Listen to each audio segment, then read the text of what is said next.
what is it?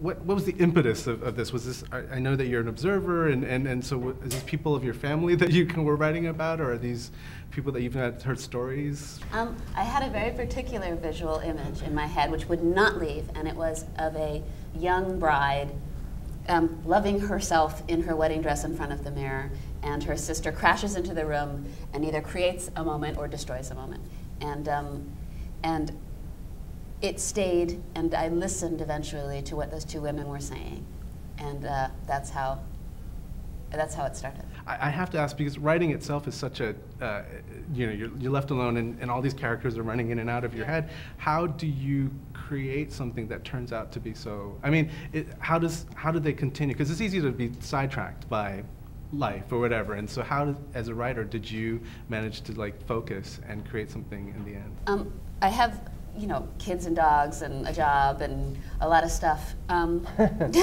okay. Yeah, so that explains it.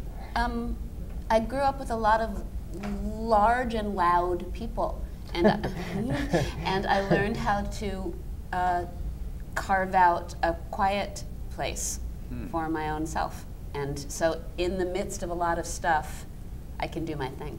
And that's kind of what it was. And then getting the script over to Jonathan, when you saw this piece, and how did you envision it? Because it, to me as a viewer, is so free flow, and there's so much energy in life, and those are really hard things to capture on a camera. So how did you manage to like pull all this stuff together in the end? Because it's quite amazing. I didn't envision it for a while.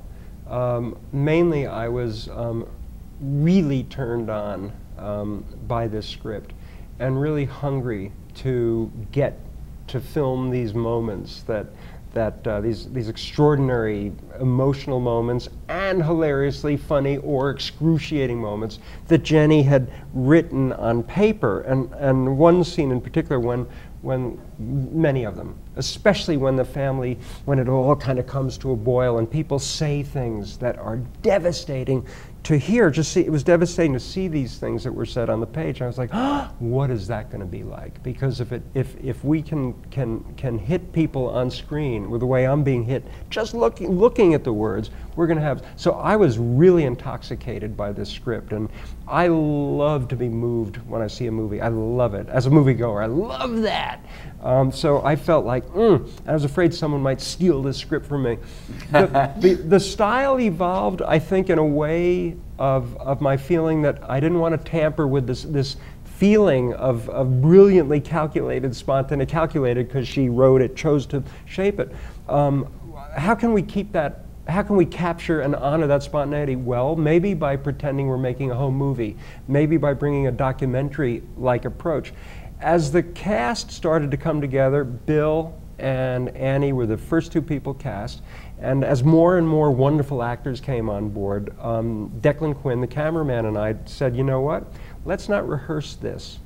These people are going to be in character. They're going to be on book, as we say. Let's not plan our shots. Let's get them in the room, tell them to get going, and pretend we're making a documentary. So it's a very crude approach, which I'm very happy with the way it wound up. That changed the way you're going to be making films in the future, or do you feel like as a filmmaker you're going to be able to do something, go back to the traditional form of filmmaking, or has this kind of changed your attitude towards your next project? Well, one of the great things about my job is you don't know. And I think every piece has its own, the style it wants. This didn't want a formal style.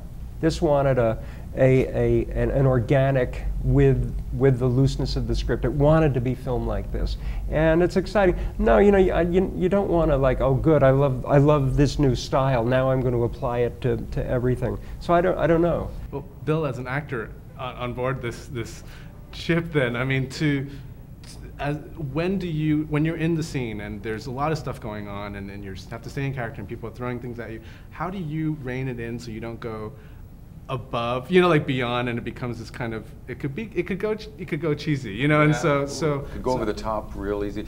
There's an old actor's dictum that came back a lot to me while we were working, is that young actors try to look for the way to show emotion, and actors as you get more mature work on the craft of restraining emotion or containing emotion, because that's what's compelling, is to watch people try to hold things in. And that was on my mind a lot, because the scenes would really, they would rev us up and build us to incredible places. Occasionally, Johnny, he pretends he didn't direct, but occasionally he would come out into the room from behind the video screen he was watching us on, and he would say, you know, maybe he doesn't cry there. Maybe he doesn't go quite so far. Maybe, I don't know. And he'd disappear again. Just a little voice.